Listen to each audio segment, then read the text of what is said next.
Echocardiography on ECMO, a very important subject in the post-COVID-19 period, when the pandemic has showed us that with the rising use of ECMO, most ECMOs failed in COVID-19. And one of the things that we learned at AIMS in the second wave of COVID-19 was that we need to monitor and do a great surveillance of the cannulas during ECMO. And not just the cannulas, but the formation of so many complications on ECMO. And echocardiography, therefore, plays a very important part.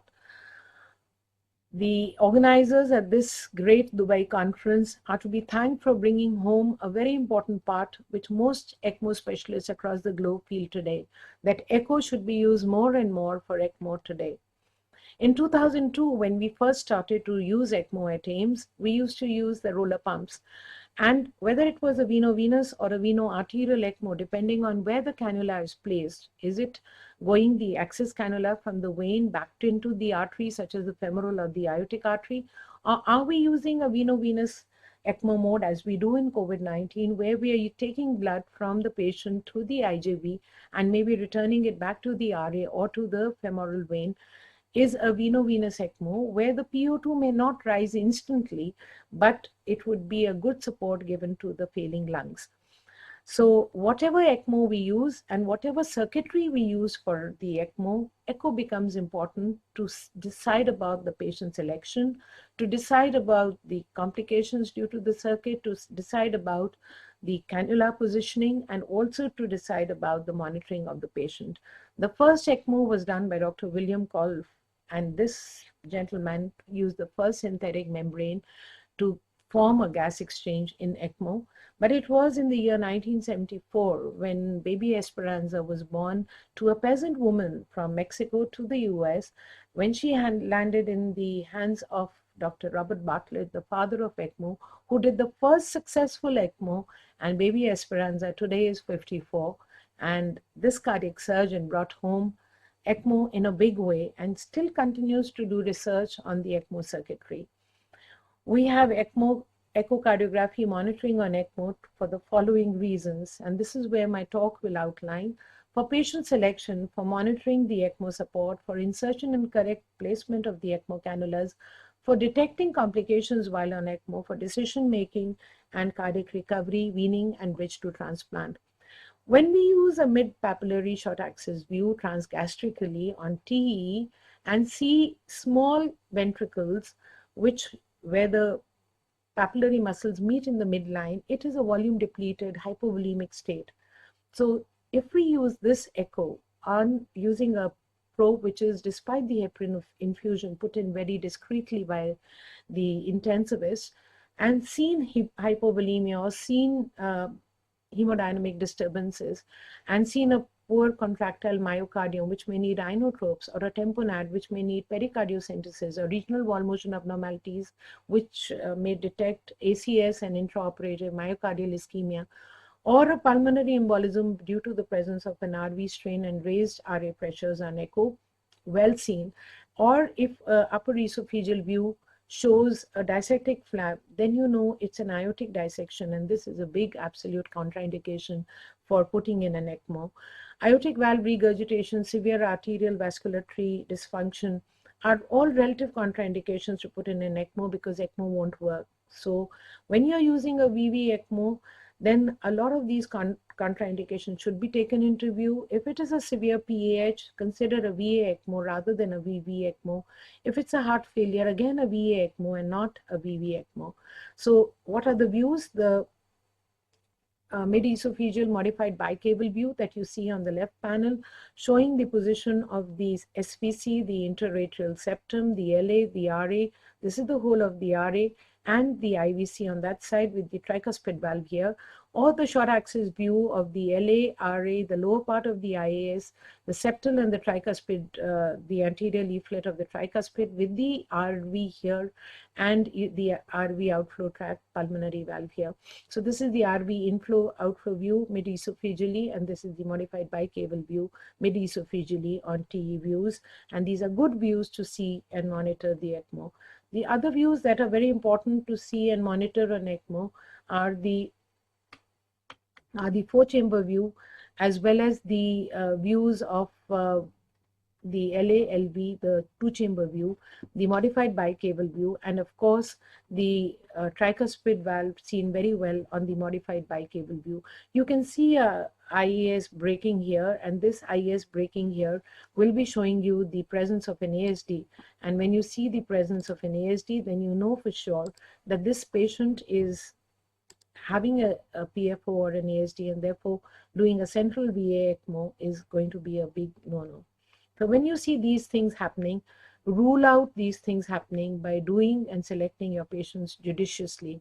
Mid-esophageal views, inferior vena cava subcostal view on TTE, transthoracic apical four-chamber view on TTE are some views, and the parasternal views on TTE are some views which may not give you a very good view on transthoracic echo, but it will show you how and where to insert the cannulas and majorly the four chambers condition.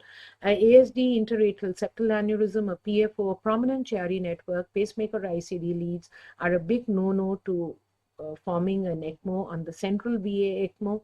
They are a relative contraindication. You should not put a central VA ECMO because here the ECMO flows will cause a decreased drainage. So this is what a Chiari network does. It causes obstruction around the cannulas, and therefore it's important to do a preoperative echo to select your patients well. Interatrial septal aneurysm again would do the same as would an ASD talked about earlier. Once you've decided that your patient is all right, does not have right heart lesions or any aortic dissection, does not have a malignancy, and we are going ahead and doing an ECMO, then insertion and correct placement of the cannulas is very, very important. And how do we use echo for that? So we use an echo whether transthoracically or transesophageally, using all four chambers, the morphology, the systolic, the diastolic function, the ejection fractions, fractional area change, velocity time integrals in the LVOT, E by A ratios, E by E prime ratios, and left atrial ventricular assessment with systolic function assessment. Look out for a McConnell sign for a pulmonary embolism. Look out for TAPSE for a RB dysfunction. Look out for a fractional area change decreasing, and pulse wave Doppler showing through the pulmonary valve an increase or decrease in the acceleration time. When you're seeing these, then see the right atrium and the vasculatory as much as you can using a Doppler flow or using an ultrasound with a TE or a transthoracic echo machine, and always use multiple views. Once you're doing the echo cannula placements, probably one of the best views is the bicable view, whether classic or modified. You go through the RA, SVC, then into the RA, and see the cannula resting well into the RA. And any migration or movement of this cannula will tell us a lot. Supplement the TE or the echo with an X-ray chest. And if you're using a multi-stage access cannula, look out for position or tip of the access cannula and the return cannula, always remembering that the access cannula would always be placed higher to the return cannula. An upper esophageal mid-chamber upper esophageal short axis aortic valve view is again a very good view to see the ascending aorta, to see the bifurcation of the innominate and subclavian, to see the position of the guide wire as it comes just short of the subclavian artery, and if you put it through the femoral artery. Interatrial septum, coronary sinus, tricuspid valve opening, as well as PFO are all well visualized, especially when you're using an Avalon double lumen cannula, where one lumen allows the deoxygenated blood to drain from the IVC and the SVC, and the second lumen allows the oxygenated blood to return directed towards the tricuspid valve. It reduces the recirculation seen with traditional VV setup. The venous cannula should be positioned in the mid-RA to allow optimal blood flow into the circuit, and peripheral arterial cannulas cannot be visualized. Only with a sonocyte ultrasound machine can you see them. Imaging of the guide wire in the ascending aorta using an upper esophageal short axis view of the aorta can prevent malpositioning of the cannula.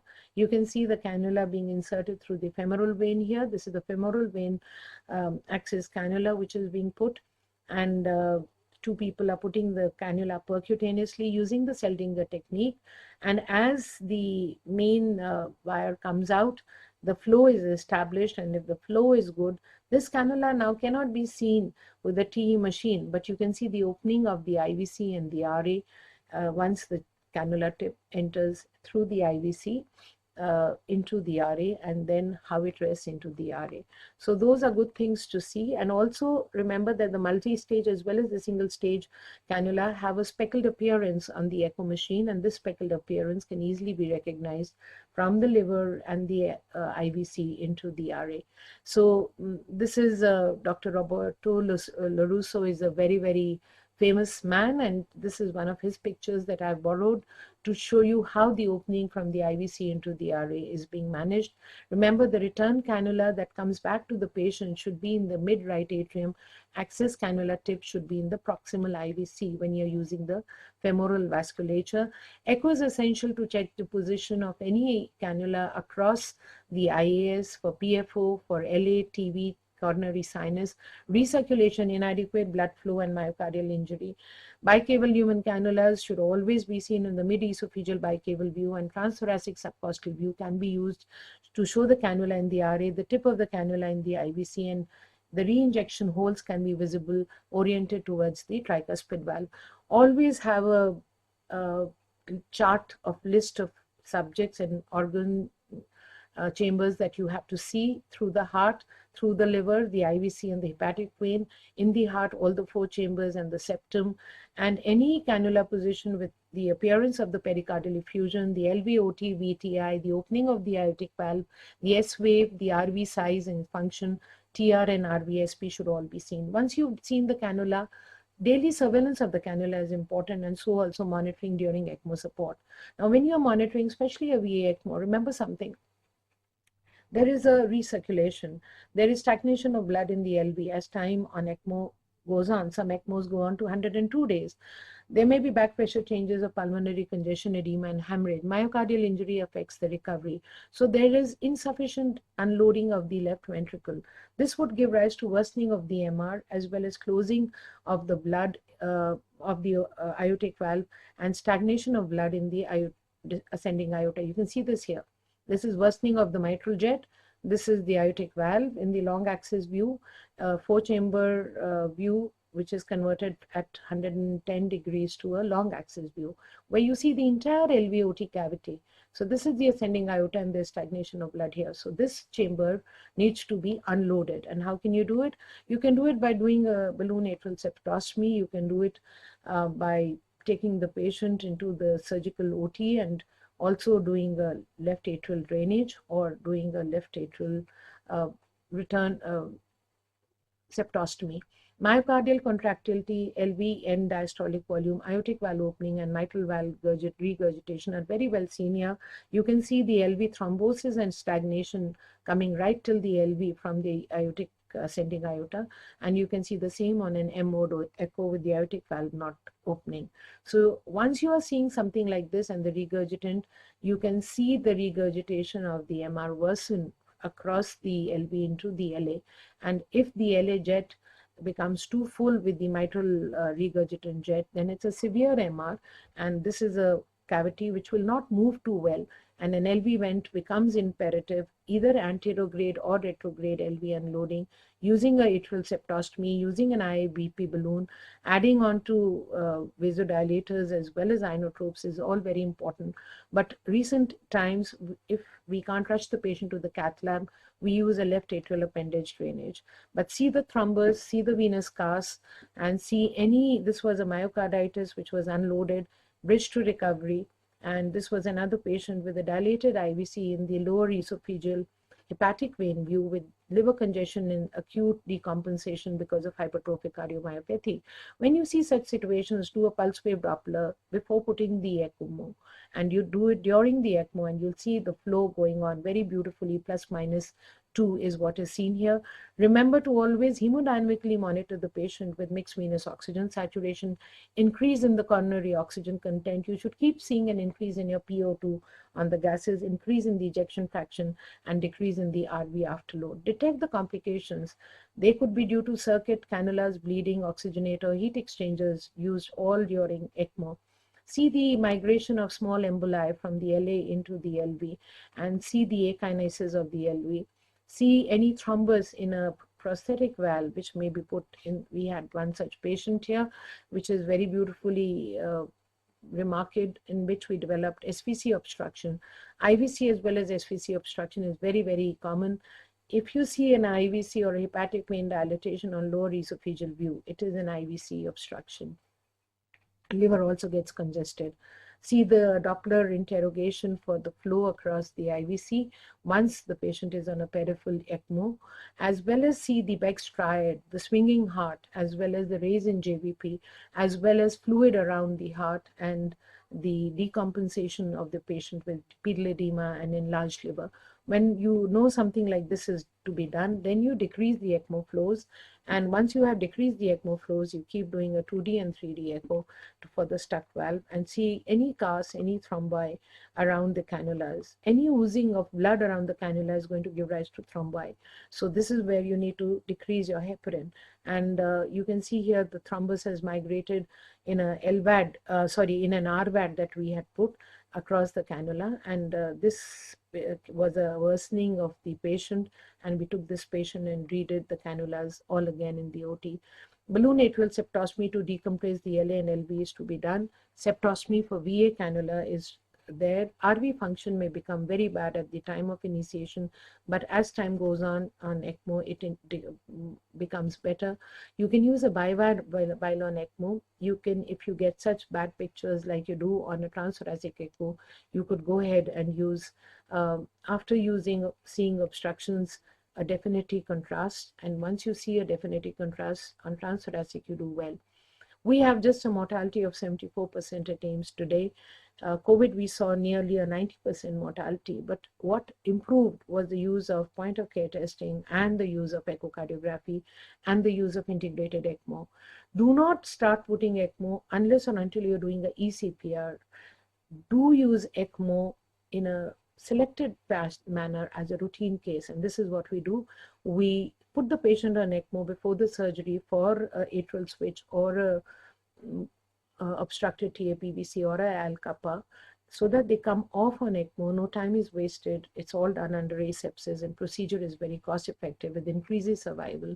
We have had in the past with roller pumps tubing complications of rupture as well as loosening of junctions, and CPR had to be done, but ECMO was continued, and we've had a lot of publications, a lot of books written on ECMO to see where our complications was, but the triad of clinical judgment, hemodynamic parameters, and echo variables made us realize, and putting ECMO at the right time in a reversible pathology made us realize how to wean these patients off also at the right time.